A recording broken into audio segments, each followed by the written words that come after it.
भूतेभ्यः अहिंसा परमो धर्म की। आचार्य गुरुवर श्री ज्ञान सागर मुनि महाराज की जय।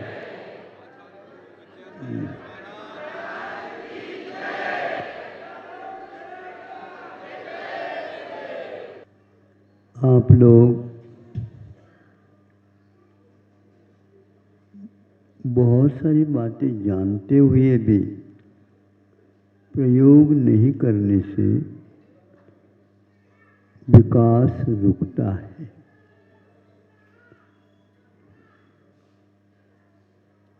विद्यालयों में पढ़ाते हैं, शंका हुई तो समाधान करते हैं, किंतु प्रयोगशाला में जाकर के उसका कैसा परिणाम होता है, किसके साथ किसने प्रकार से इनमें भेद आते हैं, आदि आदि जो विकास के क्रम है, उनसे यदि वंचित रहते हैं, दूर रहते हैं, उसको उपेक्षित कर देते हैं, तो हमारा वह सुना हुआ कभी भी काम में नहीं आता। इसलिए प्रयोग करने के लिए कई प्रकार की परीक्षाएं ली जाती हैं। जैसे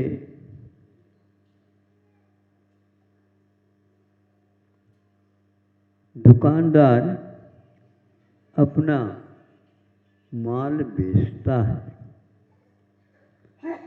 देश विदेश से भी लोग ग्राहक आ सकते हैं, आते हैं,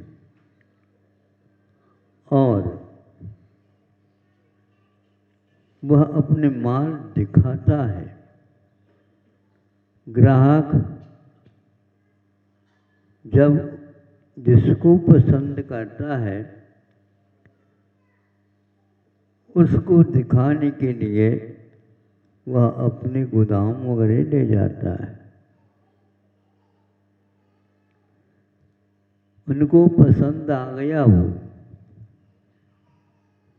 भाव भी उसका ज्ञात हो गया उससे, और वह चला जाता है। इतनी तारीख के दिन आप हमारे इतने नंबर पर इतनी बोरी या टन भेज देना।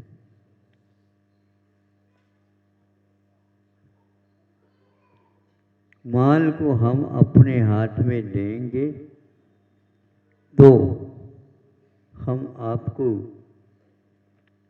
पैसा देंगे, नहीं तो नहीं देंगे। उतने समय पर उन्होंने भेजा, ग्राहक को ज्ञात हुआ और उनको देखना चाहा, तो आप लोग उसको कैसे देखते हैं? जिसको बोलते हैं ये लोग, मान लो कोई धान खरीद रहा है तो उसमें हुक लगाते हैं, जिसको पारखी बोलते हैं। परखी परखी यूं करते हैं, सामने सामने हाथ में वो आता है, एक बोरी से ले लिया, दूसरी बोरी में वह बीच में लगाता पारखी,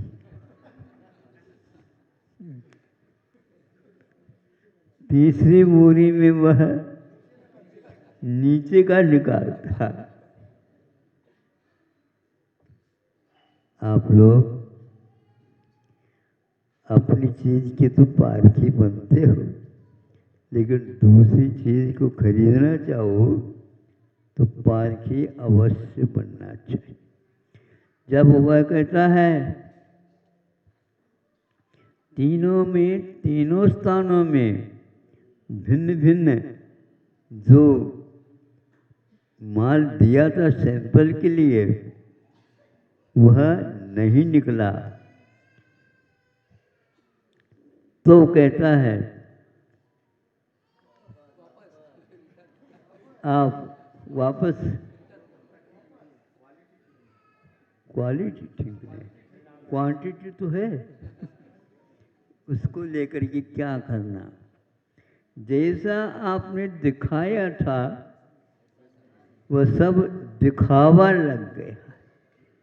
दिखावा का मतलब सैंपल में तो था, मूल बोरी में वो नहीं आई थी। और वो पूरा पूरा जहाज हजारों लाखों टन का वापस हो गया। क्यों? अब क्यों मत पूछो। आपने जैसा सैंपल दिया था, नमूना जुना है कि नवीना है ये बताओ, तो नहीं निकला। और दुनिया में हंसी हो गई, दुनिया में हंसी और हो गई। आपका विश्वास साफ हो गया, कोई बचा नहीं। एक भाव है, एक भाव है, एक भाव है। अब चिल्लाते रहे, यहां पर भाव का अभाव है। पैसा तो आवश्यक है, व्यापार तो आवश्यक है, लेकिन उसमें गुणवत्ता अवश्य देखी जाती। चाहे वृद्ध आए, चाहे प्रौढ़ आए, चाहे बालक आ जाए, तो भी आपका वह माल सही रूप से पहुंचना चाहिए। अरे उनके यहाँ जाओ, आंख बंद करके ले आओ। क्यों? सुनो पहले, आंख बंद करके ले आओ इसका अर्थ बहुत गहरा है। चिकित्सा करने के लिए तो आंखें खुली हुई रहती है, किंतु परीक्षण के समय पर आंखें खुली रहती है। वहां पर परीक्षण करने की कोई आवश्यकता नहीं। जाओ और ले आओ। चाहे बालक को भेजो, वृद्ध को भेजो, प्रौढ़ को भेजो, अपढ़ को भेजो या पढ़े लिखे को भेजो, उसका कोई मायना नहीं। क्योंकि एक बार ग्राहक बनता है तो उनको ढूंढता हुआ आता है वापस। यदि मान लो आपके पास एक कोई ग्राहक आ गया, दिखाओ दिखाओ दिखाओ कर करके, फिर बाद में हम थोड़ा सा, हाँ आप दूसरी दुकान ले आओ, ले आओ तो बहुत अच्छा है, मुझे भी संतोष होगा। ध्यान रखो, घूम करके यहीं पर आना पड़ेगा। नहीं समझे? बाजार में कहाँ क्या है हमें मालूम। तो इसलिए धर्म की परख ऐसा नहीं कि बिल्कुल हम नंबर देते हुए बैठ जाएं। वह व्यक्ति इतना आत्मविश्वास रखता है, जब वह स्वयं पुनः आ गया ग्राहक, क्या है, तो उस समय आनाकानी करने लगा ये दुकानदार। अब की बार ऐसा नहीं होगा, ठीक है, अब की बार हम पालकी और अच्छे ढंग से रखेंगे। क्योंकि एक बार आपका बाजार का भाव डाउन हो गया, नीचे आ गया, तो उसको ऊपर पहुंचाना बहुत कठिन होता है। इसलिए आप सुन तो लेते हो, लेकिन प्रयोग करना भी सीखो, पारखी बनना भी सीखो। और आज संसार में पारखियों की कमी है ही नहीं, किंतु माल वस्तु क्या है ये यदि बाजार में आप लोगों को ज्ञात नहीं है तो आपकी दुकान सही चलने वाली नहीं है। पहले लोग इतने पढ़े लिखे नहीं थे, लेकिन पढ़े लिखे उनके पास सर्विस करते, क्योंकि ये पढ़े लिखे इसलिए सर्विस करते हैं।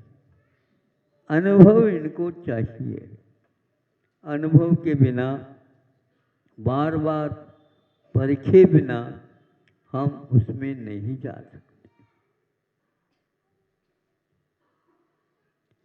घी की मान लो किसी के पास दुकान है,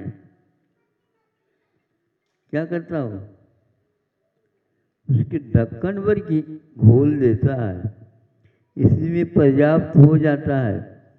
थोड़े बहुत मान लो मिक्सिंग है, यूँ लेकर के, ऐसा नहीं कि शीशी से यूँ कर दे, उसी को तो वह यहाँ लगाता है, फिर बाद में सूंघता है। यदि सूंघने के उपरांत भी उसकी सुगंधी नहीं आ रही है तो ऐसे नहीं कि नाक में लगा दे उसको, या तो नाक की परीक्षा कर लो या तो घी की परीक्षा कर। यदि अपने को संदेह हो गया तो दूसरे अपने पास और बैठे हैं, उनकी बात ये दो, अपने आप ही उसकी परख हो जाती है। बड़े बड़े सौदा हो जाते हैं, पारखी सही नहीं रहने से उसमें धोखाधड़ी हो जाती है। अब आत्मा तो दिखती है, शरीर दिखता है, आत्मा की परख कैसे करें? माल देखते ही उसका मन खिलता नहीं, पसंद नहीं आता। इसलिए जब माल पसंद आता है, पसंद करने वाला कहाँ है? भीतर है। बाहर परख की जा रही है, प्रसन्नता जो आती है वह आत्मा के स्रोत से आती है। हाँ, वर्षों का अनुभव है। अपने आप अपने यहाँ सम्यक दर्शन के लिए कहा जाता हो, बहुत सारे लोग थर्मामीटर लेकर के बैठे हैं। यहाँ पुकारना अपना नहीं है, किंतु क्या वस्तुस्थिति है इसको समझना है।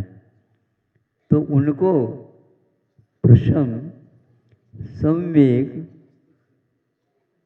अनुकंपा, आस्तिक आदि और गुणों की अभिव्यक्ति होती है तो उसको सम्यक दृष्टि कहा गया है। इसी आधार पर वह आगे भी अपने जीवन को चलाता जाएगा और यह अनुभव उसका, यह प्रशम भाव, संसार से भीत हो जाना, शरीर से प्रतिनिधि हो जाना, ऐसे नहीं शरीर को लॉन्च करके फेंक दो और इसको सुखा दो, नहीं, सुखाने के लिए नहीं कहा, लेकिन पुष्टि के लिए भी नहीं कहा। जहाँ जैसे तप वगैरह लेते हैं उसको सहन करने की यदि क्षमता है तो उसको सहन करने योग्य बनाओ। नहीं है तो जहाँ पर इसके लिए योग्य आहार आदि मिलते हैं वहाँ पर जाओ और वहाँ पर ये तप को अंगीकार कर लो। तपस्या करोगे सफलता मिलेगी। इस प्रकार आचार्यों ने आगे जाकर के शास्त्र ग्रंथों को भी गौण करते हैं। हमें बताओ, जो शोध छात्र होता है उसके पास पाठ्यक्रम पुस्तकें रहती है? हाँ, नहीं रहते। काय को पढ़ा लिखा है? हाँ? इसलिए नहीं है। पाठ्यक्रम के द्वारा जो विषय अवगत हो गया, अब उसको पुनः देखने की कोई आवश्यकता, वो सीधा पुस्तकालय शास्त्र भंडार की ओर चला जाता और उसमें से किताब निकाल लेता, पहले लिस्ट पढ़ता है और उसमें कहाँ कहाँ पर अपने योग्य है उसको नंबर देख करके वो निकालता है। और उनमें से सब पढ़ता नहीं हो, वह देखता विषय कहाँ पर उसका है, उसको बस अपने पास रखता है। ये सूत्र बन जाते हैं, फिर बाद में उसको देखता रहता है। यही शोध छात्र की पहचान होती है। और वह हमेशा हमेशा कैसा रहता है? चिंतन में डूबा हुआ रहता है। आपके लिए छुट्टियां मिलती हैं। शोध छात्र को कभी छुट्टियां मिलती नहीं है या लेता नहीं, क्या पता। वह लेना नहीं चाहता और उसकी कक्षा की अवधि भी नहीं रहती। एक बहुत मार्के की बात है। हर कक्षा में एक वर्ष देता और स्नातक होने के उपरांत उसके लिए एक विषय के लिए 2 वर्ष देता है। लेकिन शोध छात्र के लिए वर्षों की कोई अवधि सीमा नहीं रहती। फिर जीवन भी छोटा हो जाता है। जिस विषय का मंथन करने के लिए छोटा पड़ जाता है और वह डूबता चला जाता है। ऐसा जैसे और कोई भी नहीं कर सकता। 3-4 वर्ष भी लग सकते हैं, फिर बाद में उसको उससे निवृत्ति हो जाती है। तो आप लोग 1 साल तो देख लेते हैं, दूसरे साल में बेटा दुकान प्रतीक्षित है, बैठ जाओ। पिताजी ऐसा करो, दुकान में रखना है तो दुकान में रख दो। नहीं समझे? किंतु यदि दुकान नहीं रखना चाहते हैं तो मुझे पढ़ने दो। बेटा पढ़ते पढ़ते लाखों रुपए खर्च हो गए, आपको खर्च से यदि डर है तो हम कमा करके आपको उससे 4 गुना दे देंगे। बातें करता है। हम बातें तो इसलिए नहीं करना चाह रहा था क्योंकि आप दुकान की ओर कह रहे थे। दुकान लेना तो दुकान देख ले।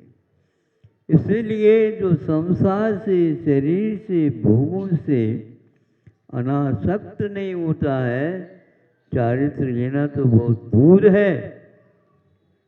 सम्यक दर्शन के बारे में भी प्रश्न चिन्ह लग जाता है।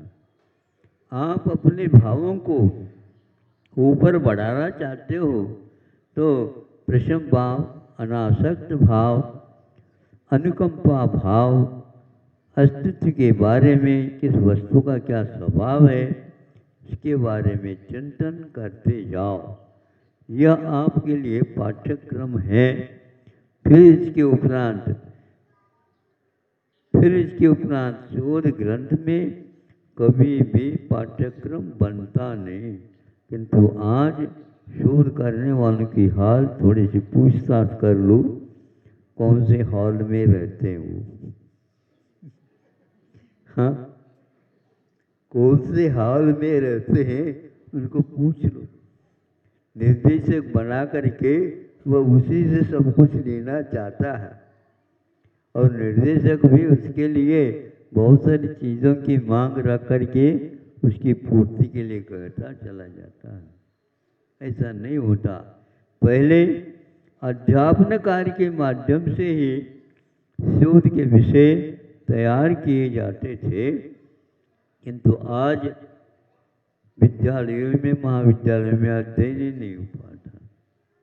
सब दिखावट आ गई है।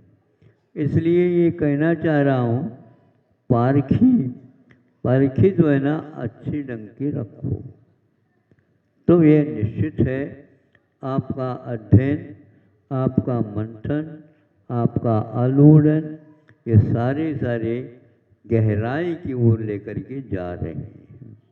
आज के विद्यार्थी नौकरी की तलाश में हैं, उसकी नौकरी की ही गहराई दिखती है और कुछ उसको दिखता भी नहीं। माता पिताओं को तो और कुछ नहीं दिखता, हमने इतना खर्च कर लिया इसके ऊपर, अब इसके बदले में क्या है? बदले में तो आपका पुत्र है, अनुभवी है, वो सब कुछ कर लेगा। रत्नगढ़ श्रावकाचार्य में आया है ना श्लोक, यदि संवर है स्यात्, संवर यदि है तो संपदा की कोई आवश्यकता नहीं है, और यदि वह नहीं है तो भी संपदा की कोई आवश्यकता नहीं है, क्योंकि दोनों में एक प्रकार से बहुत बड़ी भारी कमियां हैं। हम इकट्ठा कर रहे हैं, किसको इकट्ठा कर रहे हो? परमार्थ को प्राप्त करने के लिए अर्थ की थोड़ी सी आवश्यकता तो है, लेकिन इतनी आवश्यकता नहीं है जितनी आप कर रहे होते हैं। इसलिए पहले हमारे लिए सेव्य क्या है, आराध्य क्या है, खाद्य क्या है, इसकी आप परीक्षा कर लो, फिर इसके उपरांत आगे की यात्रा चालू कर दो। परखी का उदाहरण आप अवश्य ही याद रखेंगे। अहिंसा परमो